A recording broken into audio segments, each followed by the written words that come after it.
All right. Today is October 6th, 2015. This is the CFTA Business Partner Solutions Showcase. I'm Scott Friend, and I would like to thank all of our attendees for joining us today. Today's webinar is being recorded. Both the recording and the slides will be made available on the CFTA website. The presentation is estimated to run 25 minutes with the remaining time dedicated for question and answers. Feel free to send any questions using the question dialog box either during the presentation, to add to the queue, or to save for the end. I want to extend a special thank you to today's presenter, Colin Hobson. Colin serves as the North American Director for Open Spatial. His presentation is on Open Spatial, going from CAD to GIS, the Open Spatial solution. Colin, I'd like to thank you so much for being here today, and I'm going to go ahead and turn it over to you, Colin. Go ahead, Colin.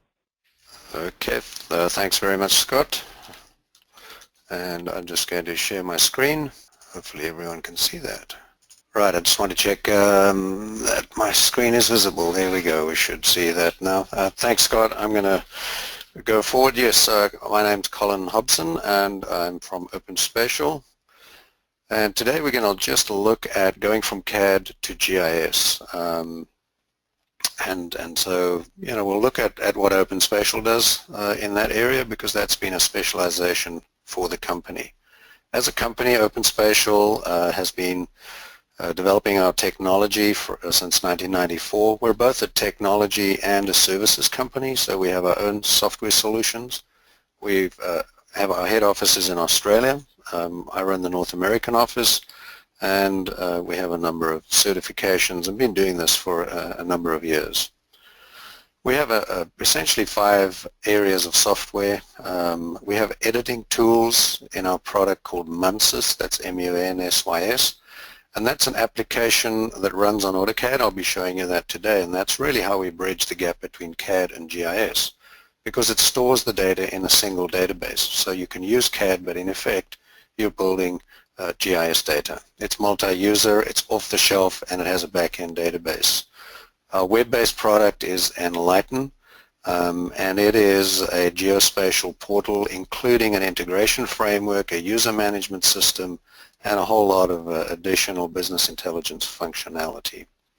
We have an interesting product called AC/DC, which is really what I call front end, where your data is coming in. When you have CAD drawings and you want to automate the validation of what's in the CAD drawing before you even use it, in terms of attributes, location, and even down to snapping of nodes and all of that sort of thing. And then you can validate it and load it directly into your GIS. So that's another way of achieving this CAD to GIS, but it requires that you have already figured out all the things that you're going to keep track of. We do various work order management products that we connect into, and mobile stuff. Sample of customers, North America. Most of you at the CFTA would have heard Jade at Michigan, at MSU, using Munsys for their data capture. Notre Dame down here also active with Munsys and Enlighten, and Colorado University Boulder, Munsys and Enlighten on there. And we have a number of other places. Interestingly enough, airports are also very much like campuses. They have a lot of, they do a lot of their own stuff in, you know, running their own units, processing plants, and a lot of the utilities are underground. I'm going to start out with a little set of slides from one of our customers, also a university campus from Australia. So if it's in millimeters and all, don't worry about that. But he's described very elegantly how they've moved through various stages. And he looks at the campus information management as a number of different perspectives. There's from paper plans to CAD. There's from CAD to GIS, which is what we're going to look at today. And then there's CAD to BIM, and then they're combining BIM and GIS. So very interesting stuff there, and I'm sure we can chat about that in the future. Today we're looking at CAD to GIS. So if we look at that, you have paper documents, and you put those into CAD, and I'll show a little bit of that. But let's talk about just moving directly after the paper drawings have gone into CAD, because that's one phase, and you don't necessarily have to do that, although our products do allow you to go from paper directly into GIS, and I'll probably have a couple of screenshots on that. So this is their campus, James Cook University. Well, one of their campuses, they actually have 3.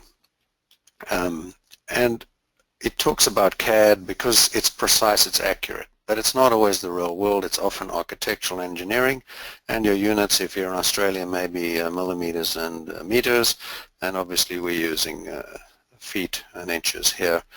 There are various different projections, often offsets down to zero, often coordinate systems used for local drawings. And if you're using only CAD drawings, there's this battle of coordinating information. Just locating it, whatever projections datums are being used, drawing units, keeping layers standard, fonts, styles, line weights, colors, all of those are issues that people face. And so if you have a set of CAD drawings, here's their campus with a number of their CAD drawings loaded up, and they did a gap analysis on the CAD drawings. So if you zoom in on that, you get all of this. So normally you've got that. And they did a project to implement a GIS which would address two business needs, a GIS for the asset information and interactive maps for students and staff and the public. And obviously Open Spatial won that tender, and we got to deliver that. And so what essentially is there is we've moved all of their CAD data, primarily all of it, into the open database and schema that Open Spatial produces. It's completely open, standard tables, no API or anything needed. And then they edit in the Munsys applications using AutoCAD maps. So you can go in and look at that data in Munsys. I'll show you that live in a minute. And then for consumption, this is used using our Enlighten product, which really uses either the open source web mapping or the Autodesk infrastructure map server as the mapping engine in here.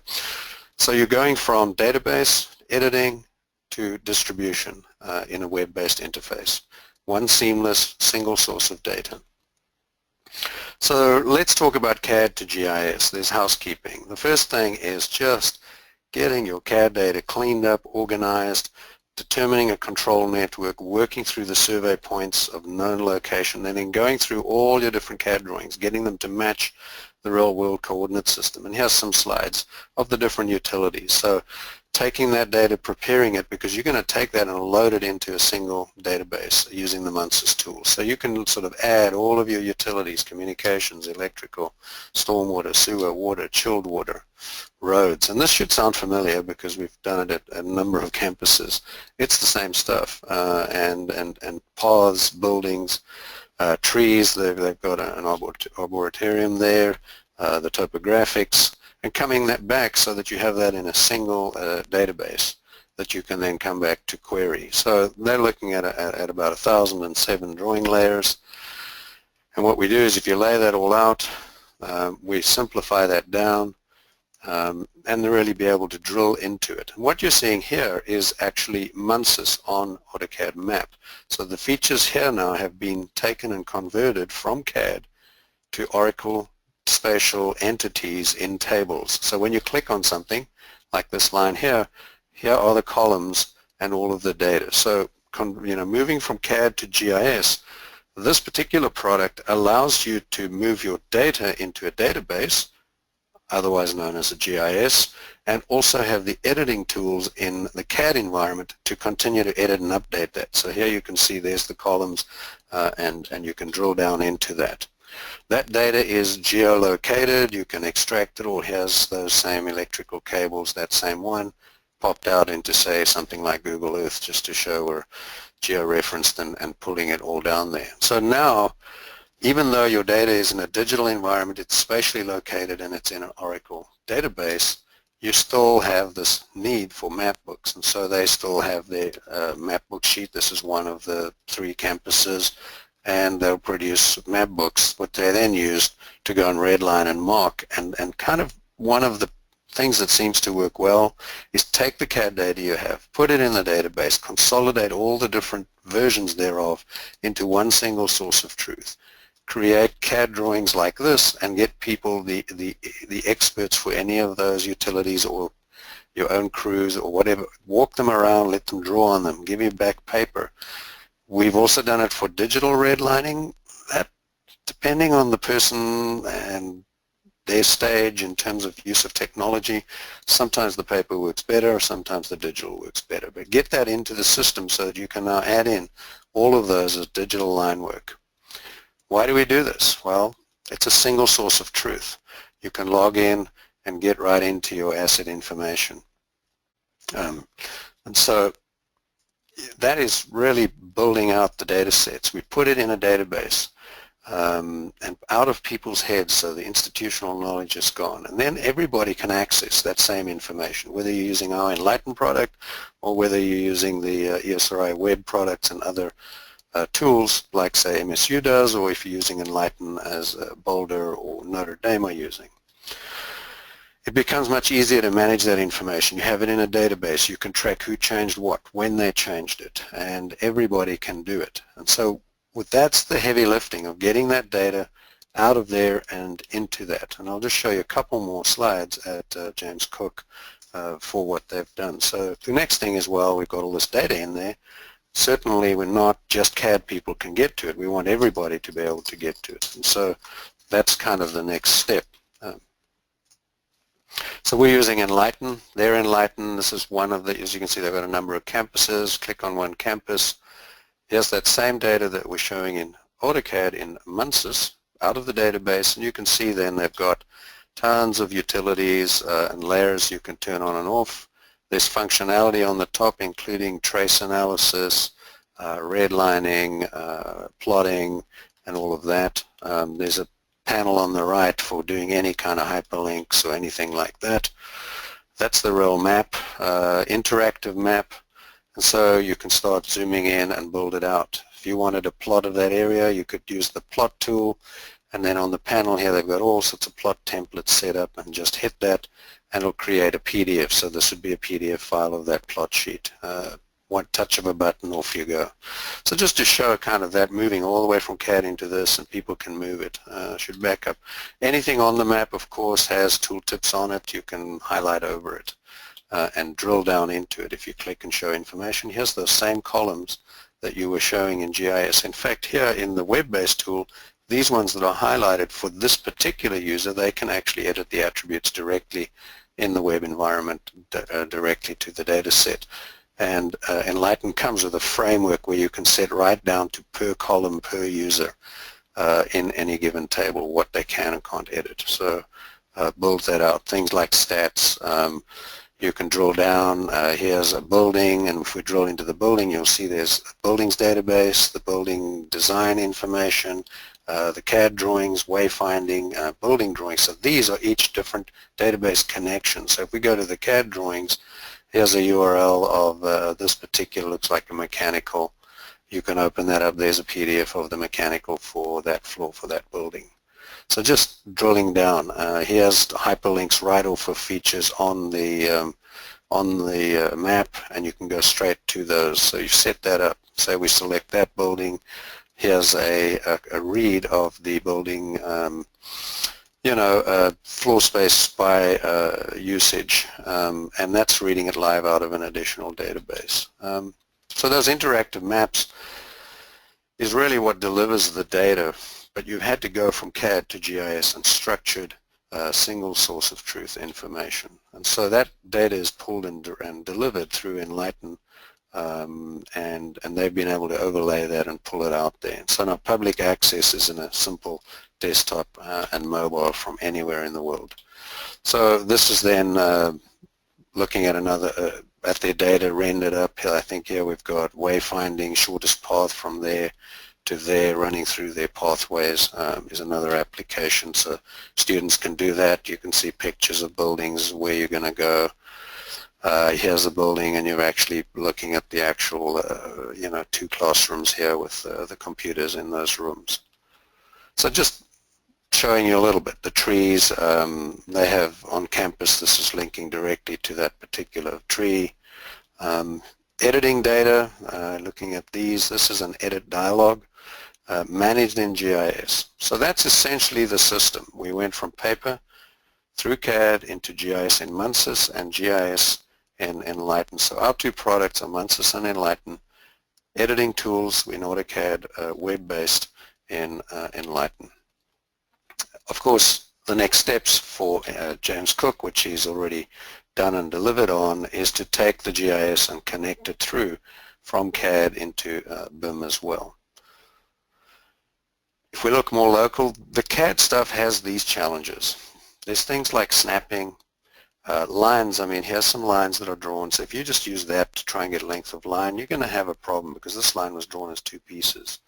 If you're trying to model this, so everything in Munsis is modeling ready. This is an incomplete network. That storm drain, it can't just stop nowhere. There's got to be something there. It's a catch basin or it's an outlet or whatever it is. Here's symbols where you snap to the edge of the symbol, so there's no trace analysis through this. Or attributes as text. It looks fine to the human eye. So this is 24-inch chilled water return. We need those as attributes so that you can simply do a database query to say, give me the length of lines for 24 inches for this particular one. Or even these, or even worse, to try and interpret the directionality of where it comes in and get it. So if somebody wants to know what's the invert on that pipe, you're going to have to go and figure it out, calculate it, whereas you should just be able to click on the pipe and be done. The other thing we do is the paper maps. I said I'd show some screenshots of that.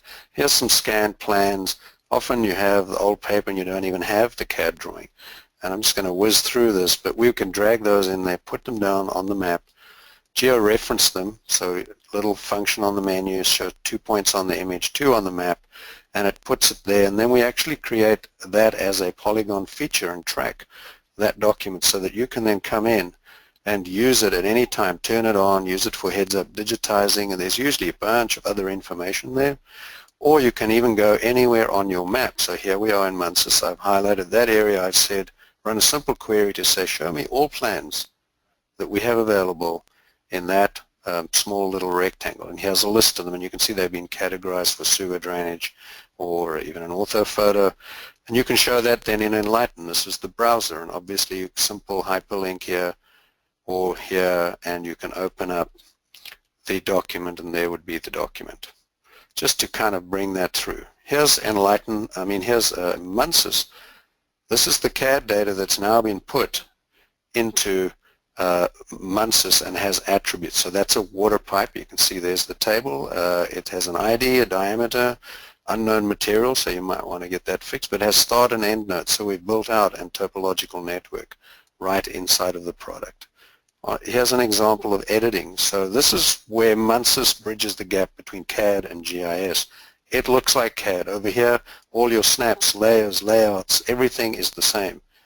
Your editing, however, you can add this sort of thing, drop-down lists on data that's in AutoCAD to build that out. So a very powerful tool. So here you can see every bit of line work on that particular screen is in the database. Here's a listing. You can see all of the data. You can edit and update it. You can report it, and you can show it directly in a browser.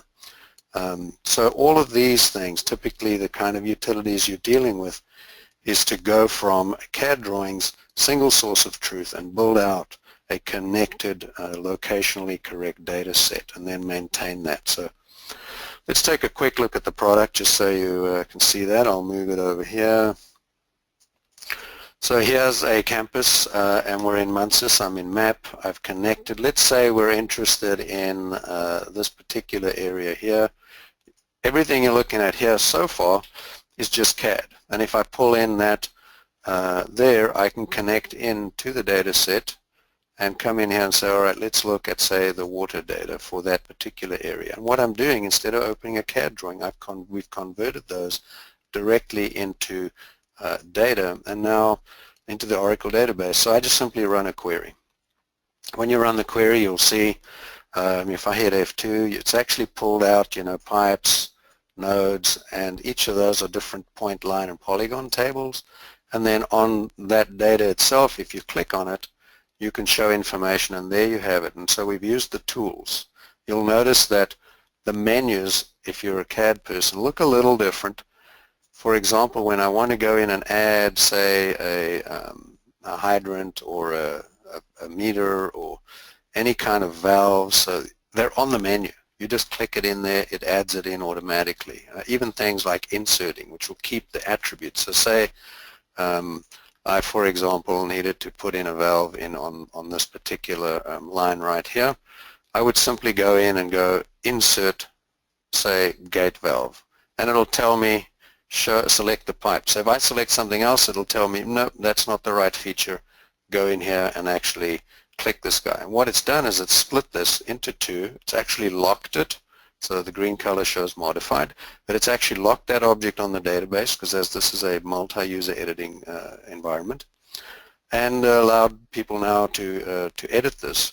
Also, it's carried over the original attributes. You see, I've got that line selected. Everything with an asterisk is being carried over from before. It's already assigned a new unique internal ID, and it's carried over the properties, and so you can build it out. And it's just CAD. So if we, for example, selected those, I did a right to left. If I grabbed this and I moved it, you can see we can move all the stuff. So if you know CAD, you'll know Muncis pretty well. And yep, Control-Z does actually work too. So you post that, you put it in an Oracle database, and there you go. So, and you can turn on your image or anything like that. Right, back to the presentation. So here's a base map for a campus. You can turn on the imagery. That line work, by the way, is also, it has elevations on it. You can display it, these trees, for example, with GPS and put in the system. And so if you look carefully, you'll see the utilities. And if I back off the transparency on this, if you look at that, say that manhole and say this tree right here, if we zoom in, well, first of all, the tree and this is showing the same data connected to Oracle tables in Autodesk InfraWorks. And it's Open Spatial, that the tables in Oracle are standard Oracle tables using the OGC definitions for lines, points, polygons, etc. So any GIS can view this. Any spatially aware product should be able to view this if they're OGC compliant at all. So here's the same tree, but it's showing like pulling out information from the database there. If I back off the image, you can see transparency through it, so now you're actually seeing the utilities in there. The buildings have been extruded based on the number of floors. The trees' heights are as surveyed. And so if you go even underground, and perhaps I should page up again, these little gray lines are the tunnels under the campus. And so if you go underground, there's that manhole we were looking at, here's the tree, and there go the tunnels, just to kind of take you from paper through CAD, through GIS, all the way into this sort of thing. InfraWorks can have a BIM model right there. So there's the Muncis data. You can see the water is the green is the sewer. We've got water there. Yellow would be natural gas. Brown is the storm drain. And then this here is the building with the Revit model embedded inside the frame of the extruded building. And if you zoom in on that, you can go right inside the Revit model and see whatever is displayed in that Revit model. So that is the end of my presentation. I'll be open for questions at this time. I try to keep it on time. And you can also look at openspatial.com. And in fact, there was a similar presentation done by at the 2013 CFTA meeting down in San Antonio that kind of ran through how one campus went and worked from 0 to GIS. Okay, so open for questions. Looks like we have a couple questions, Colin. Mm-hmm. The question window, if you want to go ahead and take those. Yeah, sure. Do I see them or not? There's the queen. Where do I see the questions? It says, the first one is there a way that I can get a copy of the recording? It's exactly what my supervisor is looking for. Yeah, we will be posting this on YouTube, so you can actually see it fairly shortly after this. We're still processing the other first two, but we should within the next couple of days. Second question is, does it have to be an Oracle database, or can it be a Microsoft MySQL server? So our Muncis product particularly works using Oracle. It runs on any of the Oracle's free versions. So the short answer is Muncis, no. We're using the spatial functions inside of Oracle. To be technical, in fact, our GIS functionality is really made up of a lot of the functions within Oracle Spatial itself. So when I run a query to find show me all length of lines longer than this but within 300 feet of this building. I'm using an Oracle Spatial query for that. And we've been running on Oracle for 14 years. It really has the richest set of functionality. It's very powerful. SQL Server's come a long way. It's not quite, it's usable, not quite there. And Oracle just performs really well. And so we've stayed with that for now. I think those were the only questions, unless there's any more. All right. Okay. So on the screen, I was just whipping through some data from various campuses, screenshots, just showing, the depth of this. Every single piece of data here is in a spatial database. And, going from, utilities to grounds and gardens and stuff like that. Here's one linking to the, what they call the cone zone map on this campus. That's the construction zones. And it's linking live to the work order database. So each building here, if you look, or each project area is pulling up the related project. So, but, that's kind of the next step. Today's talk was about CAD to GIS, and that's a fundamental basic of getting your data in there, being able to use the CAD expertise you have. All right, I'll stop there. Thank you very much.